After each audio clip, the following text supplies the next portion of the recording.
Pegasus was a white-winged horse who was born in an extraordinary form. His father was Poseidon, the god of the sea, who could take any form he wanted. His mother was Medusa, the Gorgon, who could turn anyone looking at her into stone. Medusa had not always been a monstrous creature with snakes for hair. She had once been a beautiful priestess of Athena, the goddess of wisdom and war. She served in her temple and worshipped her, respecting her vow of chastity. But one day, Poseidon noticed her and desired her. He followed her to the temple and seduced her there without caring about the presence of the goddess. Athena heard what had happened and was filled with anger. She considered that Medusa had desecrated her temple and betrayed her trust. As punishment, she changed her appearance and gave her the gift of petrification. From then on, Medusa became a Gorgon, one of 3 sisters who dwelt in a cave at the world's end. The other 2 were Steno and Uriel, also monstrous but immortal. One day, the hero Perseus sets out to cut off Medusa's head and take it as a trophy to King Polydectes, who intends to marry his mother, Danae. Danae was the daughter of Acrisius, the king of Argos, who had locked his daughter in a bronze tower to prevent her from having children because an oracle had told him that she would die at the hands of his grandson. But Zeus, the king of the gods, fell in love with Danae and appeared to her as a shower of gold. Danae thus becomes pregnant and gives birth to Perseus. Acrisius was furious to discover that his daughter had borne a son and threw them into the sea in a wooden chest. But Zeus protected them and took them to the island of Seriphos, where they were taken in by the fisherman Dictys.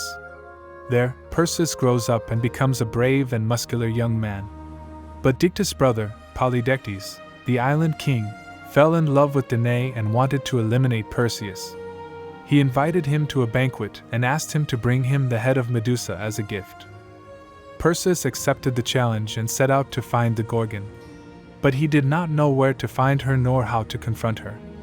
Luckily, he had the help of the gods, who gave him several magical objects.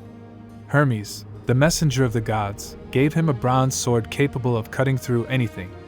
Athena, the protector of heroes, gave him a polished bronze shield, which reflected like a mirror. The sea nymphs gave him winged sandals, which allowed him to fly. And Hades, the god of the underworld, lent him a helmet that made him invisible. With these objects, Perseus could reach the cave of the Gorgons, where Medusa and her sisters were sleeping soundly. Perseus put on the helmet and became invisible. He approached the cave and saw the 3 sisters surrounded by stone statues that were the remains of their victims. Perseus dared not look directly at them but noticed their reflection in the shield.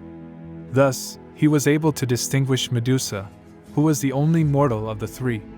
He crept up and cut off her head with a single blow. 2 beings emerged from the blood that gushed from Medusa's neck, Pegasus and Chrysaor, a giant with a golden sword. They were the children of Poseidon and Medusa, who had remained hidden in their mother's womb until that moment. Pegasus took flight and flew away from the cave, looking for a place to live. Chrysaor stayed in the sea and married the oceanid Calero, with whom he had the monster Geryon. Wherever Pegasus, the winged horse, touched the ground, a fountain of pure, shining water sprang up. It is believed that the Hippocrene fountain on Mount Helicon appeared thanks to a stroke of his paws, becoming a sight revered by poets in search of inspiration for their works. Legend has it that one day, while Pegasus was flying freely, he caught sight of Mount Helicon, home of the Muses, goddesses of art and creativity. Guided by a celestial impulse, Pegasus decided to land and explore the area. Something extraordinary happened as he touched the earth with his winged feet.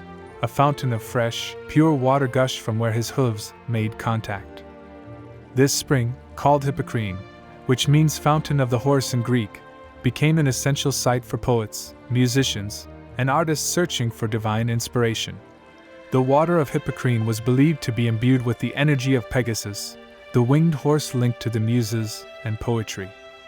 Visitors to Hippocrene, such as poets and musicians, used to leave offerings to Pegasus, including flowers, poems, or songs, in the hope of receiving his blessing. Drinking or immersing oneself in its waters was thought to grant supernatural inspiration, encouraging creativity and talent. Pegasus was considered a link between mortals and the gods, capable of transmitting the creative and poetic spirit through the clear waters of Hippocrene. Pegasus was a free and wild horse, flying through the sky and feeding on ambrosia, the delicacy of the gods. All admired his beauty and speed, but no one could approach him. Many men tried to capture him, but none succeeded. Only a young man named Bellerophon managed to tame him, thanks to Athena's help. Bellerophon was the son of Poseidon and Eurynome, the daughter of the king of Corinth. One day, he accidentally killed his brother and had to flee to Corinthos, where King Preto took him in. Preto's wife, Stenebia, falls in love with him and wants to seduce him, but Bellerophon rejects her. Stenebia, offended, accused him before her husband of having tried to rape her. Preto did not want to kill Bellerophon out of respect for hospitality, but sent him to Lycia, where his father-in-law Jobethes reigned. He gave him a sealed letter asking him to get rid of Bellerophon. Jobethes read the letter and decided to put Bellerophon to the test, charging him with several dangerous missions. The first of these was to kill the Chimera, a beast with the head of a lion, the body of a goat, and the tail of a snake, which spat fire and ravaged the lands of Lycia. Bellerophon knew he could not face the Chimera without a horse that could fly, so he set out to find Pegasus. One night, as he slept in the temple of Athena, the goddess appeared to him in a dream and gave him a golden bridle. She told him to go to the spring of Pyrene, where he would find Pegasus drinking. Bellerophon followed her instructions and went to the spring at dawn. There, he saw the winged horse glistening in the first rays of the sun. He crept up to it and put the golden harness on it. Pegasus allowed himself to be tamed and accepted Bellerophon as his rider. Bellerophon and Pegasus prepared to confront the Chimera, a beast that combined parts of different animals and caused terror in the lands of Lycia.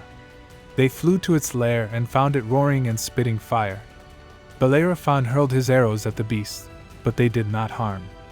Then he had an idea. He tied a piece of lead to the tip of a spear and stuck it in its mouth. The lead melted in the fire and stuck to her throat, choking her. Bellerophon and Pegasus returned triumphantly to Lycia, where the people received them with joy. Iobates, surprised, entrusted him with other missions, such as fighting the Solidimos, a warrior people, or the Amazons, warrior women. Thanks to their courage and skill, Bellerophon and Pegasus fulfilled them all successfully. Finally, Jobethes confessed to Bellerophon that Preto had asked him to kill him and showed him the letter. He asked for his forgiveness and offered him half his kingdom and the hand of his daughter Philonois. Bellerophon accepted and married Philono, with whom he had 3 children, Isander, Hippologus, and Laodamia. Bellerophon lived happily in Lycia with his wife, children, and faithful Pegasus. However, with time, he became proud and arrogant and wanted to reach Olympus, the abode of the gods. He rode on Pegasus and soared through the sky, ready to get the throne of Zeus. But Zeus, the king of the gods, was furious at Bellerophon's audacity and sent a mosquito to bite Pegasus. The winged horse was startled and shook his body, causing Bellerophon to fall into the void. The hero crashed to the ground and was crippled and blinded. From then on, he wandered the world, alone and miserable, regretting his arrogance. On the other hand, Pegasus continued his ascent and reached Olympus, where Zeus welcomed him. Pegasus continued to fly through the skies, serving as Zeus' faithful steed and transporting him in his celestial chariot. In addition, the god gave him the task of carrying thunder and lightning on his back and assigned him a place among the constellations. Pegasus thus became the first horse to enter Olympus and an emblem of immortality and poetry.